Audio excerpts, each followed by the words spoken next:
Olá, bom dia, tudo certo então?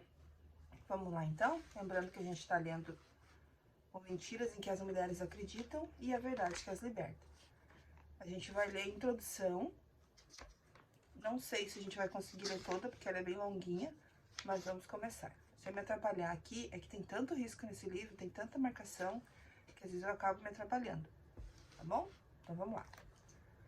Banida do Éden, vestindo roupas de peles de animais, seu marido magoado com ela e a caminho de se tornar a mãe do primeiro filho assassinado e também a mãe do primeiro assassino, Eva deve ter se sentido bastante deprimida, sozinha, derrotada, um fracasso. Quão difícil deve ter sido caminhar com Adão, partindo do leste do Éden, para entrar em um mundo no qual o simples fato de permanecer vivo já seria uma luta. Quão difícil deve ter sido conhecer o paraíso e depois ser mandado embora dele. O que Eva deve ter desejado mais do que tudo naquele momento? O que você teria desejado? Acredito que de todo o coração, Eva deve ter desejado poder voltar ao instante, pouco antes de comer do fruto proibido, quando seu braço ainda estava estendido para alcançar os galhos da árvore do conhecimento do bem e do mal, e ainda era possível escapar daquilo. Ela desejava voltar atrás e poder refazer tudo, ter feito as coisas corretamente da primeira vez. Também somos como Eva. Todas nós passamos por derrotas e fracassos, problemas e períodos tumultuados. Todas nós demonstramos um coração egoísta, um espírito rabugento, bem como raiva, inveja e amargura em algum momento. Alguns de nossos fracassos podem não ser tão extremos quanto o de Eva. Não são eventos públicos e catastróficos. Talvez sejam apenas pequenos lapsos, mas ainda revelam o quão longe nossos corações estão, de onde deveriam estar. E desejamos fazer tudo, ter vidas de harmonia e paz. Sempre que lhe der uma conferência de mulheres, peço que cada mulher preencha um cartão de oração para que nossa equipe de oração possa interceder por elas durante o fim de semana. Após a conferência, levo os cartões para casa e os leio. Em mais de uma ocasião, me peguei chorando por causa desses cartões, com o coração pesado por muitas mulheres cristãs cujas vidas estão em frangalhos. Mulheres cujos casamentos estão por um fio. Mulheres cujos corações doem pelos filhos. Mulheres que estão sobrecarregadas com as falhas e feridas do passado. Mulheres com intensas lutas pessoais. Mulheres cheias de dúvidas, confusas sobre suas vidas espirituais. Essas mulheres são mulheres de carne e osso. Suas histórias são reais. Muitas frequentaram a igreja durante toda a vida. Algumas delas frequentaram a mesma igreja que você. Uma delas pode ser a professora de seu filho na escola dominical. Algumas frequentam um grupo de estudo bíblico toda semana, ou podem até ser líderes nesse grupo. Na maioria dos casos, você jamais seria capaz de adivinhar o que se passa dentro dos seus corações. Quando lhes perguntam como estão, sorriem e dizem, tudo bem. Mas são as histórias dessas mulheres que me forneceram ímpeto para escrever este livro. Por favor, entenda que esses não são testemunhos isolados. Não estou falando de algumas mulheres radicais e problemáticas. Li e ouvi histórias suficientes para encher as páginas deste livro. Nossa cultura está passando por uma epidemia de doença da alma.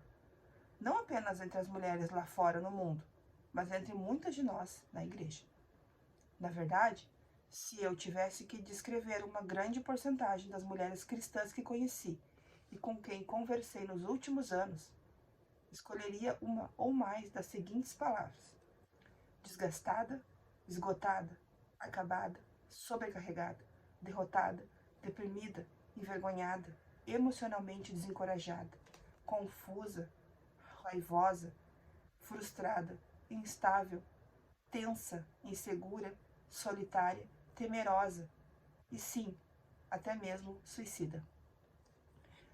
Você provavelmente se surpreenderia ao saber quantas pessoas em qualquer público específico de mulheres cristãs consideram a hipótese de tirar a própria vida. Algumas delas, nas últimas semanas ou nos últimos meses, não tenho dúvida de que há pessoas lendo esse parágrafo que já chegaram ao fim de suas forças. Talvez você esteja entre elas. Talvez você sinta que simplesmente não vale a pena ir adiante. Deixe-me apenas lhe dizer algo. Minha querida, há esperança. A leitura deste livro não fará com que seus problemas desapareçam, mas acredito que irá colocá-la na direção de alguém que pode ajudar. Por favor, continue lendo. Escravidão é outra palavra que vem à mente quando penso nas mulheres cristãs contemporâneas. A grande maioria das mulheres que conheço está em cativeiro. Não são livres, muitas vezes com sua própria conivência. Por exemplo, muitas mulheres vivem sob uma nuvem de culpa pessoal e condenação. Elas não são livres para desfrutar da graça e do amor de Deus. Muitas são escravas do passado, seja como resultado de seus próprios fracassos ou dos fracassos dos outros. Carregam sobre os ombros cangas pesadas que levam para onde quer que vão, arrastando-as pela vida. Outras são escravas do que a Bíblia chama de medo humano. São tomadas pelo medo da rejeição, pelo medo do que as pessoas pensam delas e pelo desejo de aprovação. Outras ainda são prisioneiras emocionais escravizadas pela preocupação, pelo medo, pela raiva, pela depressão e pela autopiedade. Uma das principais áreas de escravidão que as mulheres expressam está relacionada à comida. Ouvi isso de mulheres de todos os tamanhos e formas. Algumas não conseguem comer, outras não conseguem parar de comer, mas todas elas estão em cativeiro. Não pretendo insinuar que todas as mulheres são casos perdidos, embora haja momentos em que todas nós achemos que somos.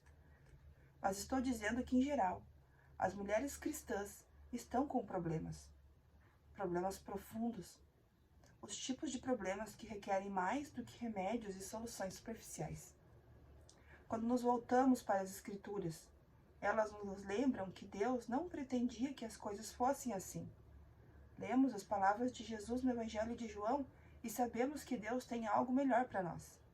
Eu vim para que tenham vida e a tenham com plenitude. João 10:10. Gente, vamos parar por aqui porque minha voz está ficando cansada já.